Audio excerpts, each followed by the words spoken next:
Welcome, everybody, and thank you so much for joining us on what is probably your lunch hour, just before your lunch hour. Today, we are going to be hearing from Ben Winchester with University of Minnesota, and Ben has been doing some really cool work around rural populations and data and newcomers and all these exciting, important things that we are excited to learn how South Dakota matches or factors in. We are going to be doing a survey to kind of do a newcomers study of our own for South Dakota and try to replicate to the best of our abilities what has been done in Minnesota as well as Montana. So without further ado, because this is only a half-hour long session, I will let Ben take the wheel, and I can't wait to hear what he says. Great. Hello. Hi, everybody. Nice to meet you. So many familiar faces. So nice to see you here today. My name is Ben Winchester. I'm a rural sociologist with the University of Minnesota Extension. I'm not necessarily a county educator. I do statewide analysis, and I have been doing analysis on rural communities for 25 years or so. And I look primarily at migration, leadership, and economic development. So many of you have heard this message before, so this is not going to be new to you, but kind of the whole theme of my research is around a message of rewriting the rural narrative, and that we better want to understand where our communities are going. We don't always want to use our lens of reflection on where we've been. Rather than, I like to use the eyes of a newcomer to talk about, what are they seeing in our small towns? How welcoming were they? So I'm going to start a PowerPoint here. Hopefully this will not be super antiseptic like a PowerPoint can be, but you're going to see my picture in the corner. Hello.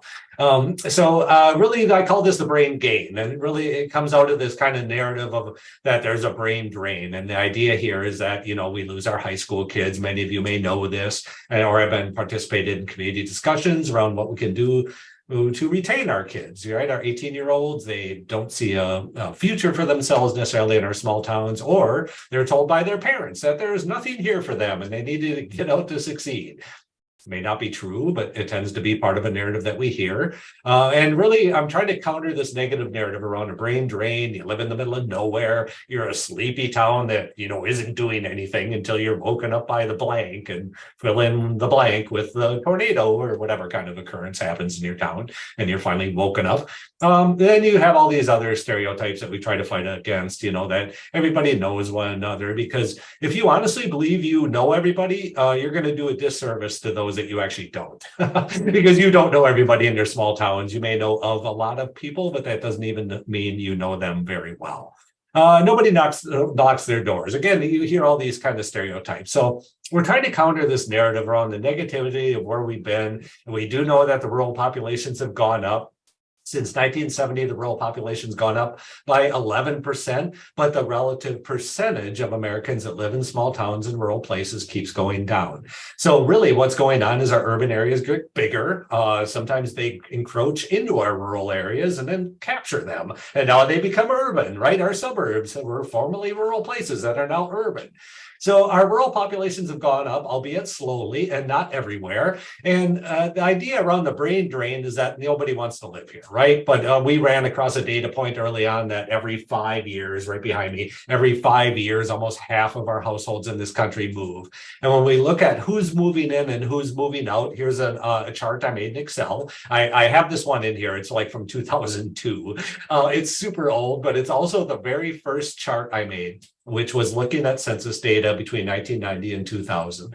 And it was like, the idea here is we want to look at groups of people in our small towns by age. And that as your cohorts, again, cohorts of people get bigger or get smaller, who's moving in and who's moving out. So what this chart represents is if the bar goes to the left, like you find in those 20 to 24-year-olds, that means people in that age group are moving out. So in the past 10 years, as this cohort of people in the age group of 10 to 14 moved up to 20 to 24, Grant County, Minnesota lost 43% of their young people. This is like everywhere. This is the model of rural. This is in fact the model of urban too in many places. They don't hold on to their 18-year-olds as well. So meanwhile, I created this chart and I was like, oh, yep, there's the brain drain, right? The loss of your 20 to 24-year-olds in Grant County. But at the same time, I was like, well, what's going on up here? There's like 30 to 40 to 50-year-olds moving in. And there's 10 to 14-year-olds moving in. And they've got to be coming together, right? So I really was showing Randy Cantrell at the University of Nebraska, like, hey, Randy, looks like there's people in their 30s, 40s, and 50s moving into almost every rural community in the country. In fact, like all of the counties, 99% of the counties had growth in these 30 to 50-year-old cohorts. So we've been doing these studies, these newcomer studies, for almost 20 years now. 2004 was our very first one. We replicated it in 2012. We did Nebraska research in 2012 as well. We did our latest newcomer survey in 2019, published in 2020, which would be the year before the pandemic. And then Montana, they completed their newcomer survey right behind me in 2021, which was a year into the pandemic. So we're going to look through some of the things that you can find out through a newcomer survey. Our survey generally is broken into six parts. One is just move factors, asking people, why did you make the move? Two, the second section we ask is community ratings. How do you rate different things that you find in the community? The third section that we've got is asset visitations, and that's things like parks and lakes and things like that. Community engagement. How engaged are these newcomers in the community? And what we generally find is that the newcomers are engaged, but they're not engaged in the same types of ways that the old population or the traditional population is in our small towns. And then we get to components of the household, economic characteristics and demographics of the people who are moving in. And so when we did our first wave of newcomer survey, the one in 2019, we actually ended up with like 1,600 surveys. 1,200 of them were recent movers and 392 were not very recent, meaning they moved outside of our 1 to 5 year time frame. We tend to only look at our newcomers. We tend not to do surveys of everybody in town. We target people who moved between 1 and 5 years ago. We didn't necessarily want the people who had just moved. They tend to have a very fresh experience, but we also didn't want the people who had been there for 10 years necessarily. It was harder to recall kind of what their experience was and how that went. So when we start to break down who these people are, the database that we ended up with was a huge database of not just people in the workforce, like 20 to 60-year-olds, but also retirees. So we ended up with this really great retiree database as well. So we identified who these movers were. Some were movers within a zip code. Some moved to a different zip code. Some people are moving for a job. Some are not moving for a job. There's kind of all these nuances to better understanding who these newcomers are. So we're going to call this the brain gain research. And it's primarily of people in their 30s and 40s that we've been looking at, with sometimes in the 50s and 60s, but that's not our kind of wheelhouse. We look at generally people in their 30s when they're first making the move into our rural communities. These people are in their prime earning years and they're choosing to move away from what may be a higher earning job to a lower earning job. So a lot of the rationale that we find here is non-economic. And this tends to paint a different picture of where rural is and where economic development could be when it's not solely related to a job. So we do know when we ask newcomers, again, households that have moved between 1 to 5 years ago, like, why did you make the move? Why did you move into your rural community? The top 3 reasons that people tend to give across all these states are: number 1 is a simpler pace of life, access to recreation, getting away from a commute, kind of all these quality of life, simpler pace of life related aspects. Number 2 is safety and security. That was ranked especially high with people with children. And the third factor, top factor, was the low cost of housing. Again, that's relatively speaking to, especially from urban areas they may come from. When we ask newcomers, did you move because you had a job or a job offer? I think when you look at migration theorists, a lot of ideas here around when you look at the industrial recruitment model of economic development, the migration theory here is that the only reason people are going to move to your community is because they have a job there. Right? You tend to see economic developers talk about, we need to fill these jobs and we've had this labor shortage. We can't even get people to fill our jobs right now. But meanwhile, we have strategies to try to, bring in employers to have more jobs. Well, this is kind of a tension that we're going to find out, because that's not how economic development necessarily has to be done. And really, if your job, we call this a job first approach. The job first approach to economic development is, again, meaning the only reason people are going to move to your community is when they have a job there. When we asked newcomer households, did you move to this community because you had a job or a job offer? Just 41% of newcomer households said they moved because of that reason. They still have all these other confluence of factors as to why they made the move, and ultimately they need to get a job, but that's not why they chose your town, is solely because of that job there or even that region. So that becomes important to talk about. All right, we are more than just the economy.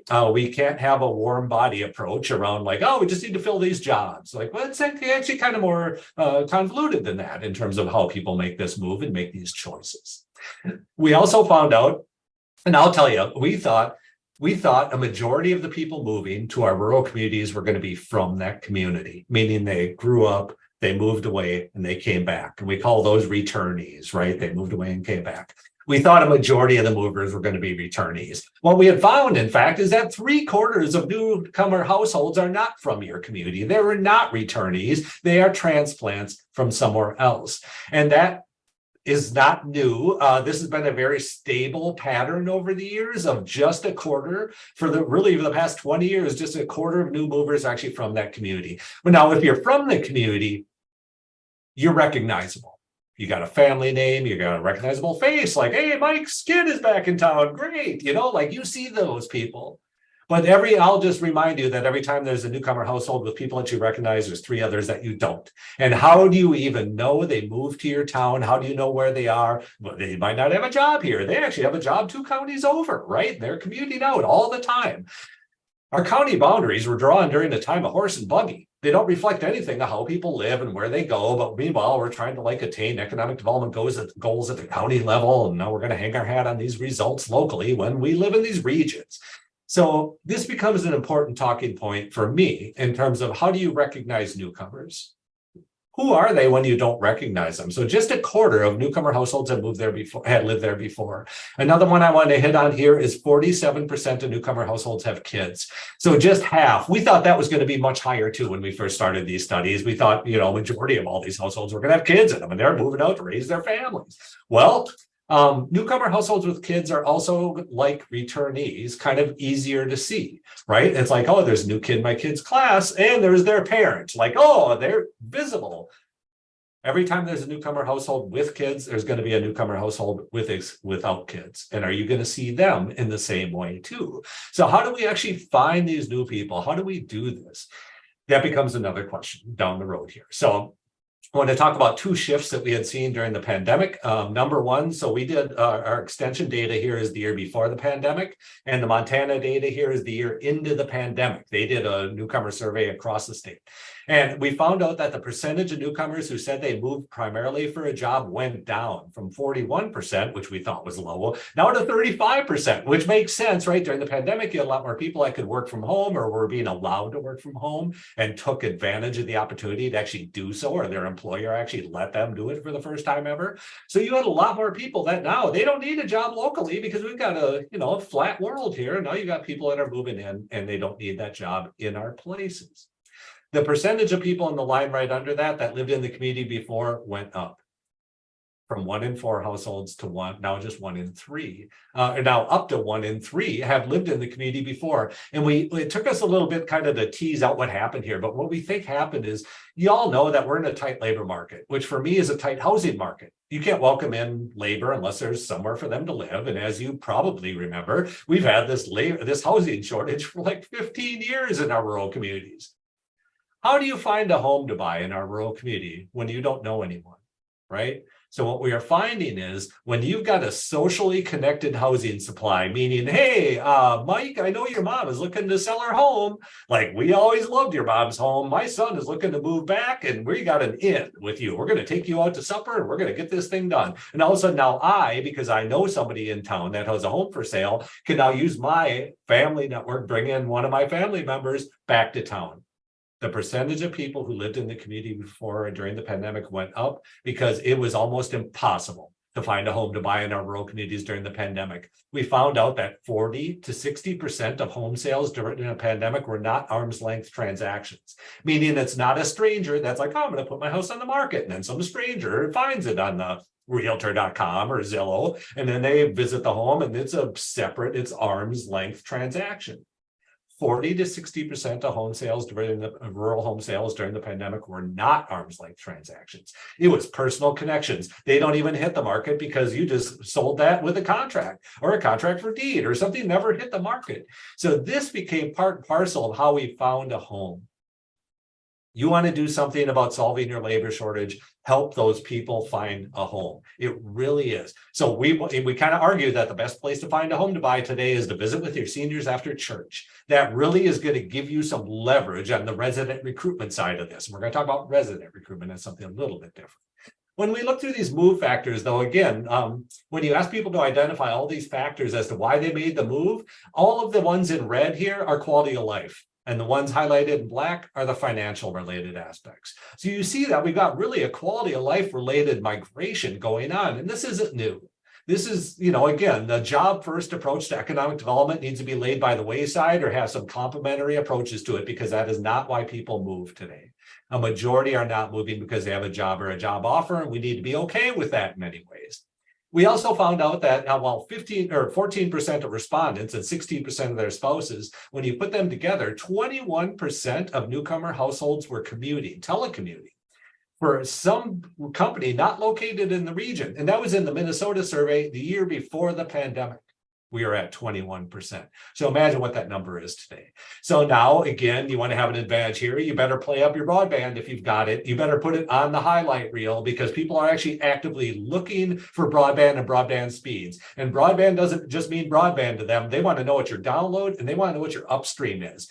Upstream is economic production. If all you can talk about is your download, you're going to be a permanent consumer in the new economy.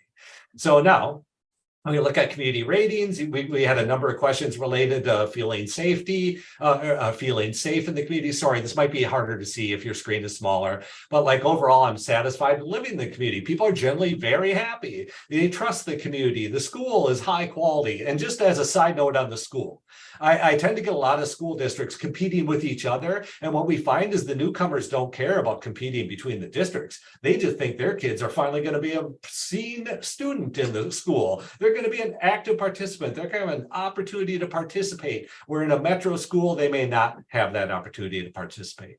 So what we found is that people just like the idea of their kids going to a rural school. It wasn't necessarily looking up test scores and all things. They just wanted that opportunity to be seen and to be involved. So anyway, we got a number of things here, and toward the bottom again, finding housing. Bam, super hard to find housing. No kidding, been that way for 15 years here, right? Satisfied with broadband, comes and goes. Broadband is a divisive issue because we have many of our rural communities that do not have broadband, but we have many that do. But meanwhile, there's a narrative out there that rural is in a digital divide. And the implication here is that we don't have any. Well, actually, we have a lot of co-ops and some private companies that heavily invested into rural broadband, not just recently, but like 10 and 15, 20 years ago. So like I lived in Hancock, Minnesota for a long time, and we had federated telephone. And right, again, these telephone co-ops sprouted up because the private sector wasn't going to meet our telephone needs. They weren't going to meet our power needs. So we have to do it ourselves through co-ops a lot of times. And again, now with broadband, we had many of these forward-looking co-ops that implemented broadband. In fact, federated delivered fiber to the farm almost 20 years ago. They were laying fiber in the ground to every farmstead, not just the higher margin small towns. They went to the farmsteads. So anyway, there's a real opportunity here on the broadband side to not end up in this divisive language around we don't have it, when actually you do. You need to put that at the top of your agenda. So when we look at questions around asset visitations, by the way, we're going to get a copy of this PowerPoint to you if you want to look at this in more detail. But again, how often do you attend or visit any of the following, like lakes, cultural activities, parks? And you find some variation between transplants and returnees, people that feel comfortable, people that don't. But ideally, people are involved, they're engaged. And again, when we ask questions about these regional kind of attributes, I just want to remind you, this isn't tourists. It's not like, oh, the tourism agency needs to take care of the parks. It's for the tourists. Like, no, your residents use the parks too. You use your lakes. Like, tourism and economic community development should not be separated for us in this view, because the same reasons that people come to visit your community are the same reasons that people come to live in your community. So this becomes an avenue for talking about tourism as a strategy for economic development. So then we've got community engagement. How involved are you? So in the past year, how many times have you worked on a community or regional project? And right, I don't want to set the bar to have an expectation that everybody needs to be involved, nor do I think everybody needs to be involved all the time. So these were the ways that we asked our community engagement questions. And I'll be honest, I didn't like it. We are actually going to probably replicate when we do our next newcomer survey. Montana had a different way of asking these questions, but there might be just basic questions too. And I would always look for guidance on this. So for example, one data point that we had here was in the past year, what percentage of you have volunteered? And it looks like 68% had from one to at least once a week. But we know that the volunteerism rate nationally has went down from 33. The AmeriCorps does this volunteerism survey every year, and it's went down during the pandemic from 33% before the pandemic, or 37%, down to like 28%. So the volunteering rate has gone down, and we're starting to see some of these reflected in our newcomer survey too. But we don't have consistent questions on the engagement because we haven't. I just don't feel like I've landed on a good place for how to ask about engagement and involvement. We've got a number of different ways to do it now, but at the time that we did the survey in 2019, we kind of went with our old way of doing it because we want to replicate things. But just, we are more than open at talking about how can we better capture the activity around community engagement that our newcomers have. So with that, economic characteristics, again, these folks tend to be higher income. They tend to own your homes. They tend to be, because again, you're in their 30s, 40s, you're in a different income range. We're not talking about 18-year-olds always moving in. We're talking about 30-year-olds. So this is, again, a sweet spot in terms of like prime earning years. They tend to be employed. They tend to have a smallish commute. And they really, for me, just live in the middle of everywhere. Like I want to just turn all this language on its head around living like in the middle of nowhere, because what we find is that these newcomers, while they put their home in one place, that doesn't mean that's where they work. That doesn't mean that's the extent to which they ever travel out. And actually, people, when you do this we do this exercise called living in the middle of everywhere, where you hand out a map and ask people, how far out do you go to shop and eat out and play? And it's huge. They go like 2 to 3 counties out. So how do we do this work? How do we work on recruiting people into our community when it's not just our community they live in and work in and shop in? Like, we live in the middle of everywhere. So there's a web of activity that occurs in our region, and we're always trying to do something on the individual level in our town rather than working as a group. I know many of you do like regional work, and it's vital for me that we do this kind of regional work. So we do know that a bunch of change is coming. And why should you care about this, right? Why should we care? Like, well, I'll tell you, right now, 30% of your homeowners are over the age of 70. And another 45% of your homeowners are baby boomers. Like, literally 75% of your homes are going to turn over in the next 25 years. This is unprecedented. This is unprecedented. And why is it unprecedented? It's because our seniors that we have today are staying in their homes longer than any previous generation. Historically, in the past, people would move out, right? This is by age. As people age here, they move out of home ownership in the past. All previous generations would move out of their home. This line right here is home ownership rate, and it keeps going down. And this is all previous generations. The blue line is the current generation. This generation of seniors today, they're staying in their homes. And what happens when they stay in their homes? It inhibits the ability for us to bring in new households, which in the past would have kept our school enrollments up and would have refilled our labor force. So in many ways, what I've seen over the past 25 to 35 years worth of data is we had a mass migration starting in the 70s of people moving into rural communities. And then by the time the 90s hit, we really filled up all of our vacant homes in our rural communities. And then we started to watch all the baby boomers and their kids graduate, and our populations go down. And your populations go down because your kids are leaving primarily during this time period. But at the same time, right, your homes are still filled. And why is your home filled? Because when I left home after graduation, I wasn't a homeowner. My mom and dad stayed in the same home. Your home was still filled. So your population could go down by the outmigration to kids. And then these baby boomers essentially stayed in our rural communities to work and then retired. And we're starting on this huge wave of retirements. So essentially now you have all these people that moved in, their kids left, they stayed to work, and now they retired. And then when they retired, instead of moving out of their homes, they stayed in their homes. Now, what happens locally? What if you're an employer? Like Josh, you own a carpet business, right? You just had 3 people retire in the past 5 years.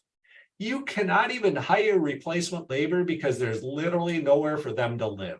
Because all the people who just retired that were working for you now just live at home. They're back in the home they were in, right? So this is the great inhibitor for me in many ways. And I take a lot of heat for this because ultimately I'm trying to kick our older people out of these homes. My main point here is right now, our oldest generation are staying in these homes that are our workforce homes.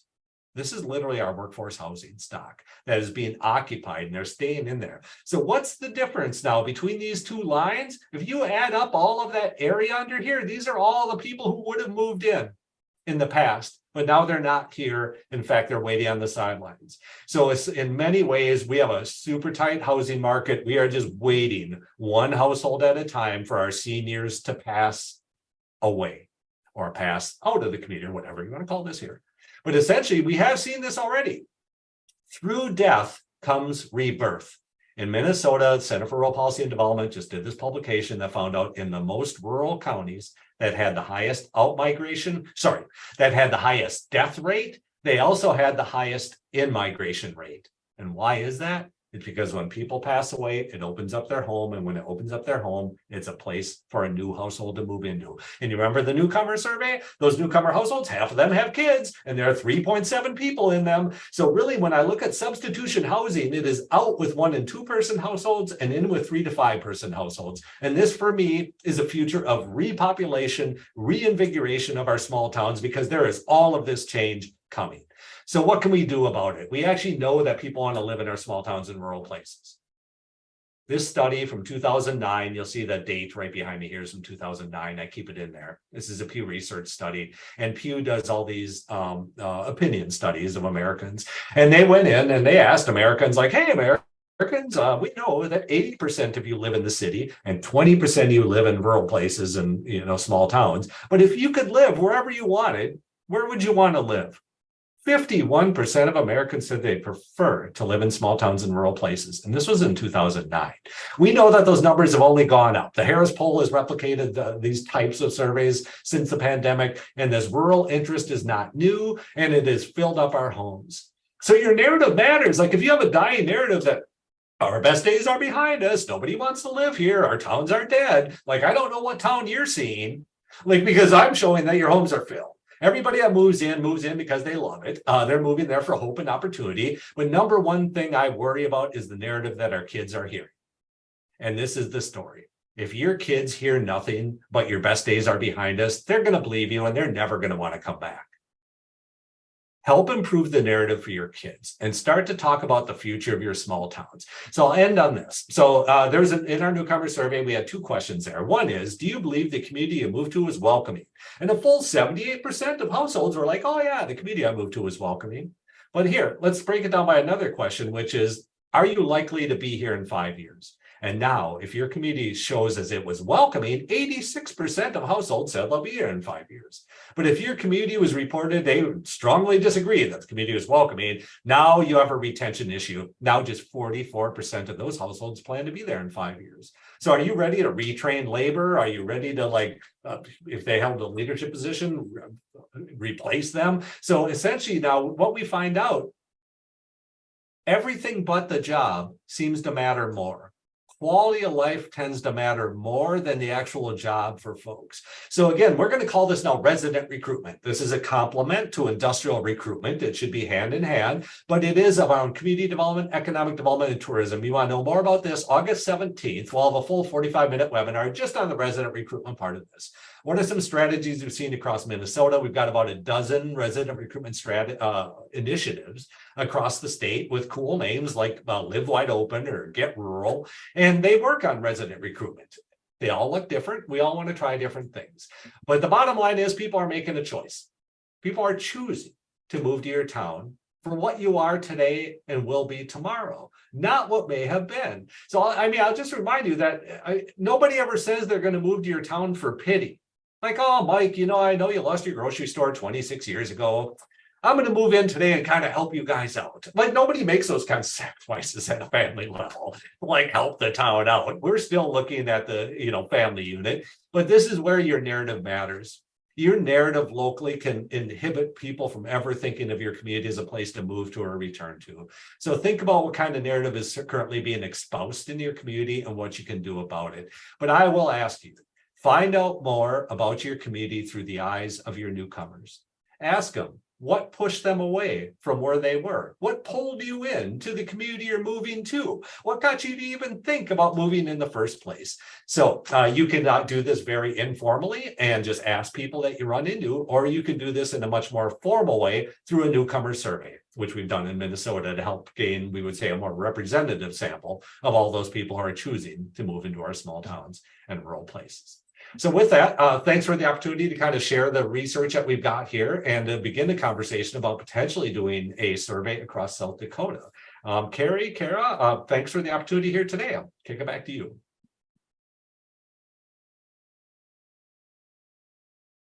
Thank you, Ben. If you want to stop sharing your screen real quick.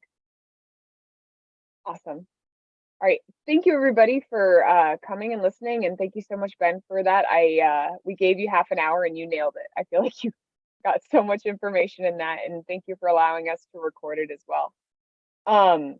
If anybody, I don't know if you have time to answer questions, Ben, but if anybody has a question, if you would like to ask it now, we can try to get through those, or we can just invite you to share what you learned here with others and try to get more people to attend the webinar that will be on the 17th.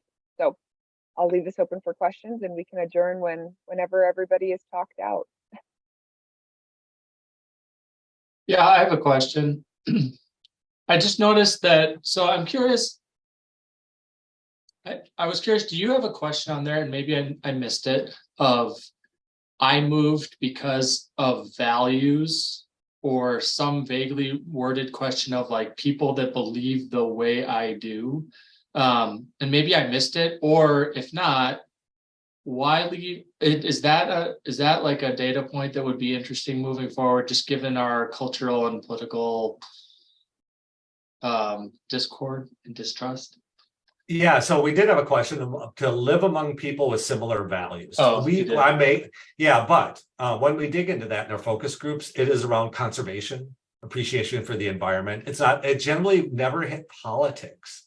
We never really got into the, like, people are the great sort idea. Like, people aren't, that's not the one thing they're moving for necessarily is what we had found. That wasn't the top of the list. The value question is very loaded a lot of times. So we did not go into detail on it. We did not want to make it political. But once we did the focus groups and dug into that value question, it really was around environmental stewardship. It was just so paramount, the right connection with nature and the outdoors and that type of value system.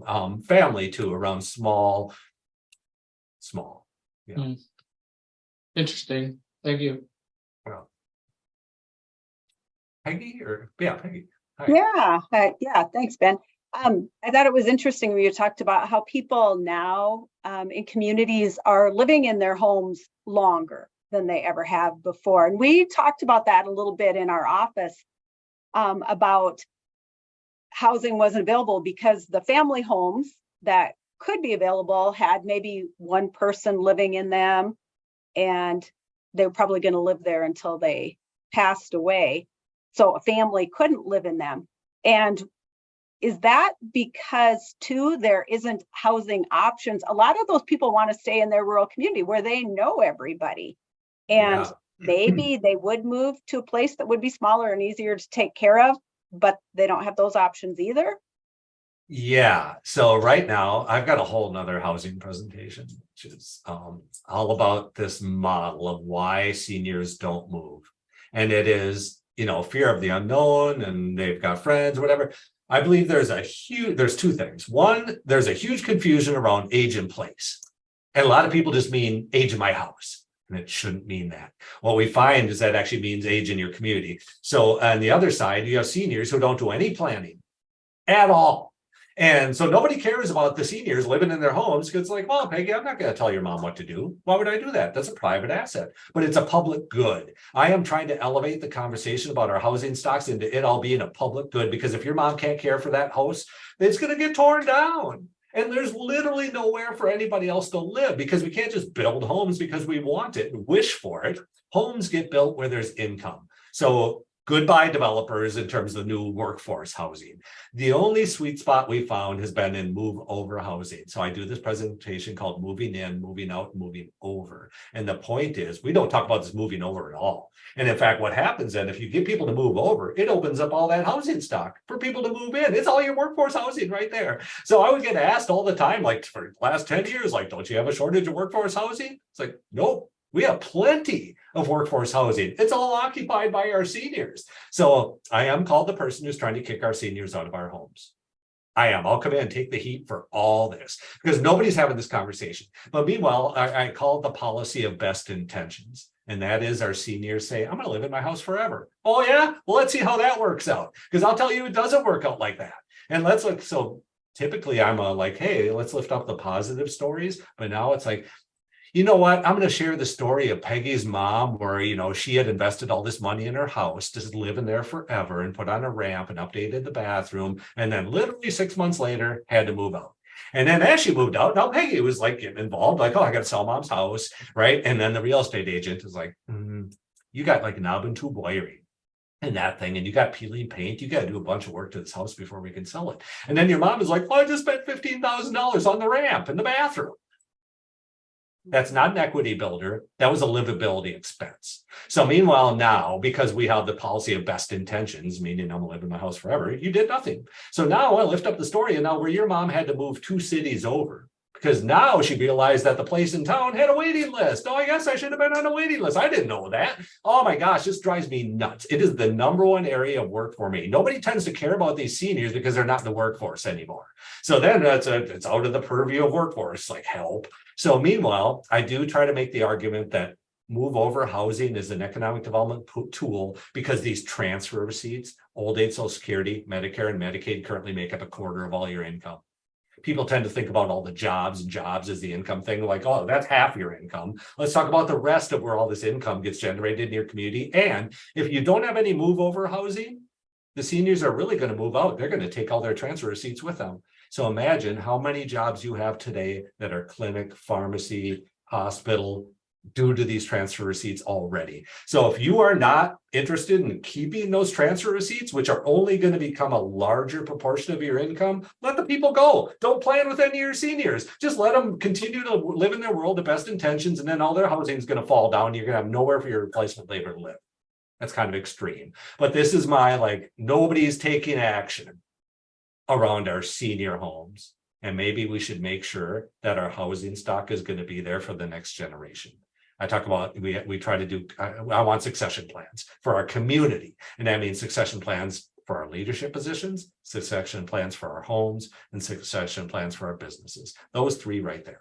That's it. You can build extension on that, right? We do a lot of times. So that's my answer. That's my answer on the move over thing, is trying to make the economic argument about why economic development should even care about seniors because they're not my workforce, yeah, you're right, but they are a huge portion of your economy right now.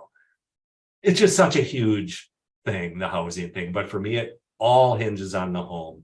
You can't welcome in anybody new until that person literally dies or moves out. So it is our state demographer, we call it the slow trickle. And it is literally our seniors one at a time dying, or you have 2 seniors and one of them passes away and the surviving spouse stays in the house. And then they're in there for 15 more years. And then my mom moves out and then she's like, don't sell the house. I'm going to move back to it after I get out of the facility. And then 2 years later, she's not out. And it's like, all these homes, it's a very limited supply of housing. So we should actually, in my view, in my opinion, be concerned about this housing stock and what kind of shape it's in and making sure we're rehabbing our homes that are eligible. I mean, we have home rehab programs that are left unexpended because, anyway, I just got to quit talking. So very good question. It is the #1 thing I like to think about is the move over housing and making that argument from an economic development point of view. Thanks, Peggy.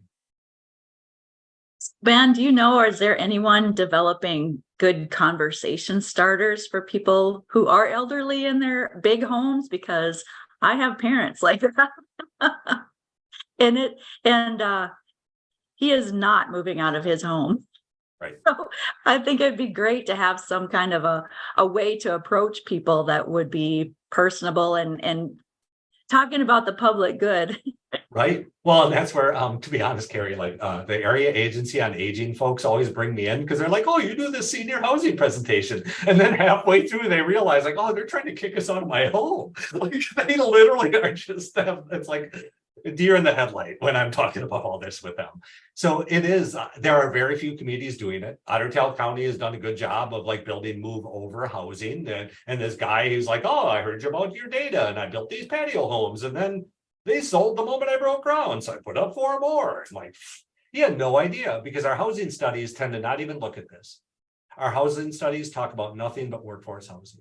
You've already got it. It's just currently occupied. So maybe we should be talking about moving over. And that just is a dead end in housing studies. They don't even think about churn of housing and move over. When for me, move over, it is the patio homes, independent living tends to be the only sweet spot. Get our seniors to shift their equity away from the paid off, potentially home they're in now into something different and something new. And you're not going to lose. It's not like we're building housing for a short-term thing here. We're building for the huge demographic bump in the snake, we're just at the beginning of that hump in terms of like trying to provide this housing.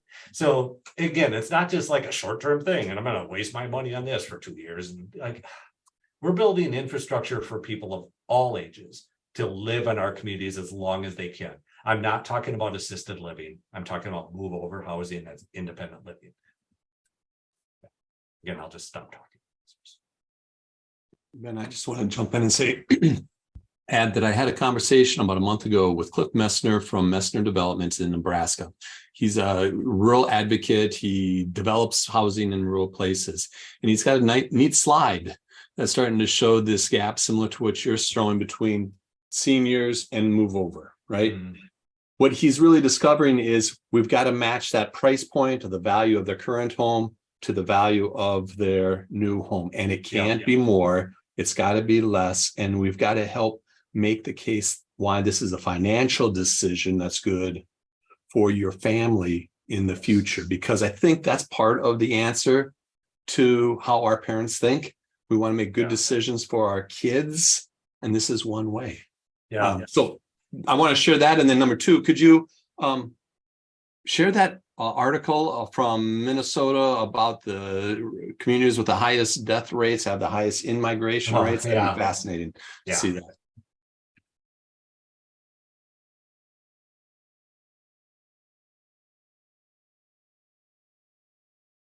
Yeah, you Other don't have to do it questions? now. I'm going to find it here. Other people probably have other great questions. I appreciate Carrie's question though about how do we start this conversation. We've got to start having it. Yeah, I tend to think nobody feels like it's their responsibility because the HRA, they deal with the low income housing, and then the workforce people are the economic developers care about workforce housing, and like nobody really cares to talk. And this is like community development work, which nobody wants to pay for. They want to pay for the outcomes. But I do find that sometimes it's not the kids that have the conversation, because it is, I mean, I tell this all the time, but it is like, hey mom, looks like you're not getting around very good. And your mom's like, shut up, I'm getting around just fine, but then like my mom goes to the doctor in the afternoon and she's like, oh, I could barely get up and down the steps. Like, yeah, no kidding. Why don't you tell your son that and actually start a conversation about like making your life easier? Like that's not happening. So this is where can we start these conversations? But there's 2 other things. One is, how do you make the argument? Like on one side, we got like transfer of wealth data. We know there's a ton of wealth that's going to be shifted. So like extension has who gets grandma's yellow pie plate. There's a program, which for me is like, can we talk about something more than the pie plates from grandma? Like I want to talk about the home, the wealth, the like property, the land,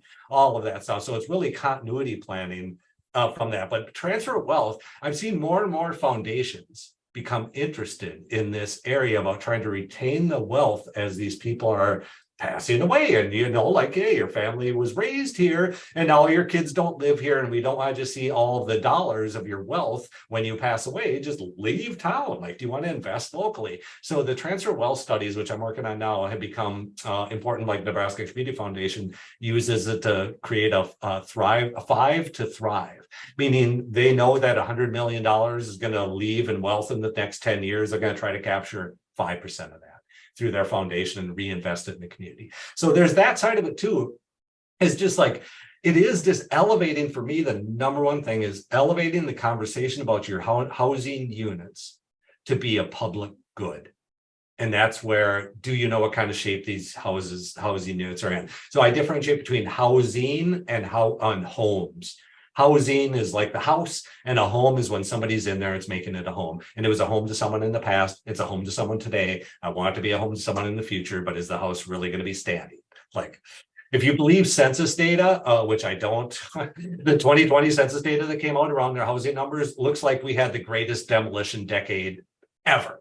Like, we literally demolished between 4 to 8% of all our housing units. I don't believe it. But imagine how much is it going to cost us to demolish homes as opposed to investing in the current infrastructure. So a lot of people today talk about housing units too, like, oh, this home is old. It was built in 1907. Like, are you kidding me? The home in on the East Coast are like built in 1880 and 1720. Like, those homes are way older. So the idea of old and preferences is judgmental a lot of times rather than based in data. There's also a lot of research now recently about the younger generations. They don't want like small, or they don't want big homes. They want small homes and small footprints of land. And that's not what they want. That's all they can afford. So it's like, how do we really get these preferences of these people, of the different audiences, whether it's seniors or young people, truly expressed and understood? That requires people work, like you all know, community development work. You actually talk to people and ask them to collect enough data and information to know what kind of actions you can take place.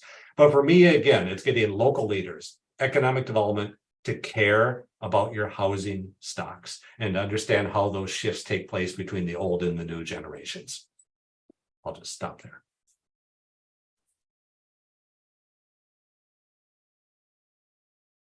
Other questions?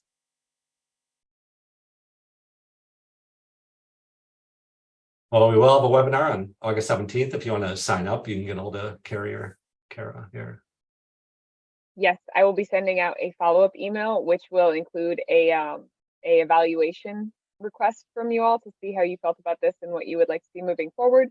The PDF of the presentation and possibly anything else if we think we need to send anything in that email. I'll leave that vague, but no viruses, it'll be a safe email. So again, thank you all for coming. I really appreciate it. I'm really excited about this project. I'm so thankful that Ben wanted to take his time to come here and speak with us all about what this is and coming up and what it can mean. So thank you, everybody. Nice to see you all. Really nice. Thanks, friends. Okay, see you guys later.